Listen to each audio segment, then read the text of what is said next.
అత్యుత్తమ ప్లేస్మెంట్స్ తో ఎంఎన్సీ కంపెనీలలో ఉద్యోగమే లక్ష్యమా? ఇంజనీరింగ్ చదవాలనే మీ పిల్లల కలని కేజీ రెడ్డి కాలేజ్ తో నిజం చేసుకోండి. కలవడం జరిగింది, వారికి అప్లికేషన్ ఇవ్వడం జరిగింది. అలాగే MRO Kamareddy, RDO Kamareddy, additional revenue Kamareddy గారికి రైట్ ఇన్ఫర్మేషన్ యాక్ట్ కూడా లెటర్ ఇవ్వడం జరిగింది. నిజాలు నిగ్గు తేల్చాలని చెప్పాము. నా దగ్గర డాక్యుమెంట్స్ ఎవ్రీ ఫైల్ ఉంది, కానీ నేను ఇస్తే అథెంటిక్ కాదు కాబట్టి కలెక్టర్ గారు, ఎంఆర్ఓ గారు, ఆర్డీఓ గారు సమాచార హక్కు చట్టం కింద డాక్యుమెంటేషన్ క్లియర్ చేసి ఇస్తే అది నిజమనేది తెలుస్తుంది. కాబట్టి ఈ ఇష్యూకి మేమేం తప్పు చేయలేదు, మా నాన్నగారు ఏ తప్పు చేయలేదు అనేది ప్రజలందరికీ తెలవాలని చెప్పేసి రైట్ ఇన్ఫర్మేషన్ యాక్ట్లో ఇవ్వడం జరిగింది. అలాగే కలెక్టర్ గారికి పర్సనల్గా ఇవ్వడం జరిగింది. కలెక్టర్ గారితో చెప్పాం, ఏది నిజం, ఏదైతే నిజమో అదే చెప్పండి. నేనేం దాన్ని మొదలుపెట్టాను. నిజాయితీ ఉన్నవాడికి భయమే లేదు, కాబట్టి ఎక్కడ తప్పు చేయలేదు, మనకు భయము లేదు. కాబట్టి ప్రభుత్వం వాళ్ళదే, అధికారులు వాళ్ళే, వారే ప్రభుత్వంలో ప్రభుత్వ సలహాదారుగా ఉన్నారు. 2 నిమిషాల్లో డాక్యుమెంటేషన్ అంతా తీసుకురావచ్చు. కానీ ఇది నచ్చేందుకు, ఎందుకు గొడవ చేయాలి? రాజకీయ లబ్ధి కోసం చేస్తున్నటువంటి వ్యక్తే కానీ ఎన్నడూ కూడా ఇప్పటి వరకు చేసినటువంటి డాక్యుమెంటేషన్ క్లియర్ చేయాల్సిన బాధ్యత అప్పుడు 2004 నుంచి 2009 దాకా మంత్రిగా ఉన్నారు. మరి అప్పుడు చెప్పవచ్చు కదా, అప్పుడు చేయలేదు. ఇవాళ ప్రభుత్వ సలహాదారుగా ఉన్నారు. మరి ఇప్పుడు కూడా ముఖ్యమంత్రి రేవంత్ రెడ్డి గారు ఉన్నారు. ఆయన ద్వారానైనా వీరు అనుకుంటే 2 నిమిషాలు డాక్యుమెంట్స్ అన్ని పట్టుకొని రేపటి వరకు సీఎంఓకి రండి అంటే 2 నిమిషాల్లో డాక్యుమెంట్స్ అన్నీ హైదరాబాద్లో ఉంటాయి. ఎందుకు చేయట్లేదు? ఇది మీరు అందరు పాత్రికేయులందరూ కూడా ఆలోచించారు, ప్రజలందరూ కూడా ఇది గుర్తించారు. ఎందుకు చేయట్లేదు? అధికారం మీ దగ్గర ఉంది, అధికారులు మీ వాళ్ళే, మీరు చేయొచ్చు. మరి ఎందుకు చేయట్లేదు అనేది ఒకసారి కూడా ఆలోచించారు. కాబట్టి ఇవాళ కూడా చెప్తారు, ఇదానికి ఖచ్చితంగా ముగింపు పలుకుతాం. 30 రోజుల లోపల వారు ఇవ్వాలి. వారంలో ఇవ్వచ్చు, 10 రోజుల్లో ఇవ్వచ్చు, 30 రోజుల్లో ఇవ్వాలి. ఇవ్వకపోతే అప్లేట్ అథారిటీ ఉంటుంది, అప్లేట్ అథారిటీ కూడా వెళ్తాం. అది కూడా కాకపోతే డిఫర్మేషన్ చేసి గవర్నమెంట్ కోర్ట్ ఆర్డర్ ద్వారా కూడా ఇవన్నీ కూడా డాక్యుమెంట్స్ కలెక్టర్ గారి ద్వారా తెచ్చేస్తాం. కానీ కలెక్టర్ గారు పాజిటివ్గా స్పందించారు, చెప్పారు ఏది రికార్డు ఉంటుందో ఆ రికార్డు ఖచ్చితంగా ఇచ్చేస్తామంటే అట్లా ఏం లేదు, ఇబ్బంది పెట్టాలనేది ఆలోచన లేదు. 100% ఏది ఉంటే ఇవ్వమంటున్నారు, ఏది ఉంటే అది ఇచ్చేస్తామని.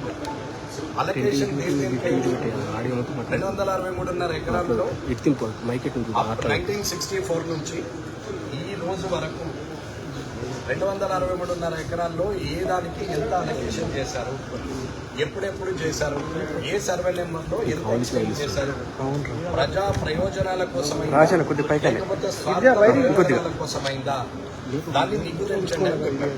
కాబట్టి ఇవాళ ఉన్న కామారెడ్డి ఎడ్యుకేషన్ సొసైటీ భూములు, కామారెడ్డిలో మెడికల్ కాలేజ్ కానీ, కామారెడ్డిలో ఇండస్ట్రియల్ ఏరియా కానీ, ఎఫ్సిఐ కానీ, ఇలా నంబర్ ఆఫ్ ఇన్స్టిట్యూషన్స్ అక్కడ వచ్చినాయి. ఇవాళ ఆ భూమే కనెక్ట్ చేయకుంటే కామారెడ్డిలో ఏముంటుండే, ఇది అర్థం చేసుకున్నాం.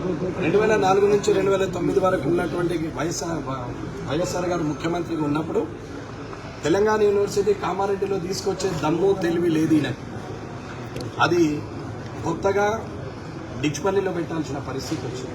ఇక్కడ ఆల్రెడీ ఎస్టాబ్లిష్మెంట్ ఉంది, అదే యూనివర్సిటీని ఇక్కడ పెట్టవచ్చు కదా, భూములు ఉన్నాయి, బిల్డింగ్లు ఉన్నాయి. మరి ఇక్కడ పెడితే తక్కువ ఖర్చులో ప్రభుత్వంకు ఖర్చు తక్కువ, ప్రజల మీద భారం పడకుండా ఉంటుంది కదా. కానీ అది చేయలేదు. ఎందుకు? ఒక్క మోడల్ స్కూల్ అన్న తీసుకొచ్చింది. అన్ని కాన్స్టిట్యున్సీలో మోడల్ స్కూల్. నేను జిల్లా పరిషత్ చైర్మన్ ఉన్నప్పుడు నేను సదాశివ్ నగర్లో కూడా మోడల్ స్కూల్ తీసుకొచ్చి పెట్టాను. ఇది మోడల్ స్కూల్ కామారెడ్డి మండలాల్లో ఎక్కడైనా ఒక మోడల్ స్కూల్ ఉందా?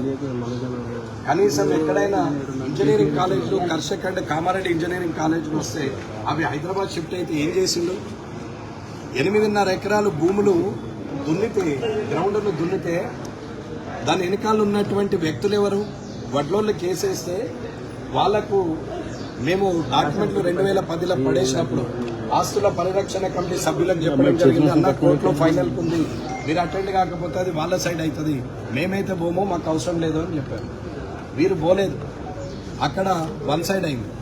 వన్ సైడ్ అయినాక డాక్యుమెంట్స్ ఎవరి పేరు మీద అయింది? వీళ్ళు ఎన్నిక రాజకీయ నాయకులు ఏంది?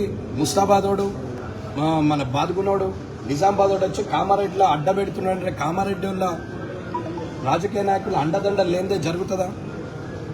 ఇవన్నీ ఆలోచించాలి అందరూ.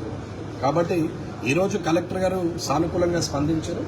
వారం 10 రోజుల లోపల డీటెయిల్స్ అన్నీ ఇస్తామని చెప్పారు. కాబట్టి ఆయన మీద నాకు నమ్మకం ఉంది. కలెక్టర్గా ఆయన తీసుకునే చర్యలు రేపు పొద్దున ఇచ్చే ఇన్ఫర్మేషన్ బట్టి ఉంటుంది. అలాగే సిమిలర్గా కూడా సమాచార హక్కు చట్టం కింద MRO Kamareddy, RDO Kamareddy, additional collector revenue Kamareddy వాళ్ళకు కూడా నేను సమాచార హక్కు చట్టం కింద పెట్టాను. అది నాకు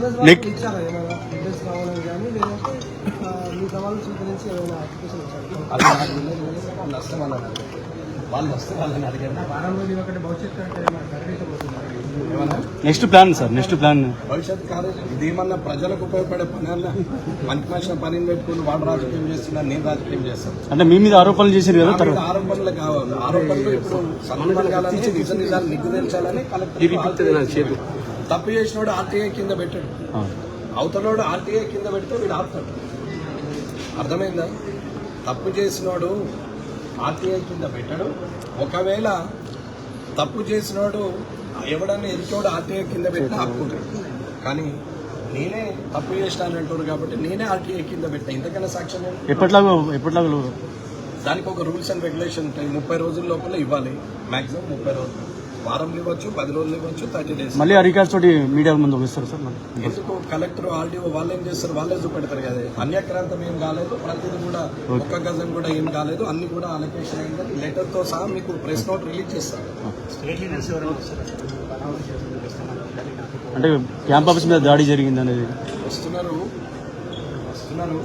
పోలీసులు ఎక్కడికక్కడ నాకాబందీ పెట్టి 2-3 రోజుల నుంచి ఆపుతున్నారు. ఎన్ని రోజులు ఆపినా ఎన్ని రోజులు ఆపుతారు, ఎన్ని కేసులు చేస్తారు. ఒక 6 లిఫ్ట్ చేసారు బీజేపీ కార్యకర్తలు. మరి వెంకటరమణారెడ్డి గారినేమో రిక్వెస్ట్ చేసి ల్యాండ్ ఆర్డర్ ప్రాబ్లం ఉంది, బాన్సాడని కొంచెం కోఆపరేట్ చేయండి అని అంటే నేను ఆలోచన చేసి ల్యాండ్ ఆర్డర్ ఉంది కదా అని చెప్పి బయటకు వస్తా అంటే వద్దని నన్ను ఆపేసాను. మరి వాళ్ళందరినీ ఎందుకు వదిలేదు? కుక్కలన్నీ రోడ్డు మీద ఎందుకు వదిలేరా? మొరచుకుంటే దొరుకుతున్నాయని వాటిని అరెస్ట్ చేయొచ్చు కదా. అంటే పోలీసులు ఏం చేస్తున్నారు అనేది అర్థం చేసుకోవాలి. ప్రాణభయం నాకు కాదు, వాళ్ళకు ఉంటుంది. ప్రాణభయం అనేది వాళ్ళకు చూపెడతారు.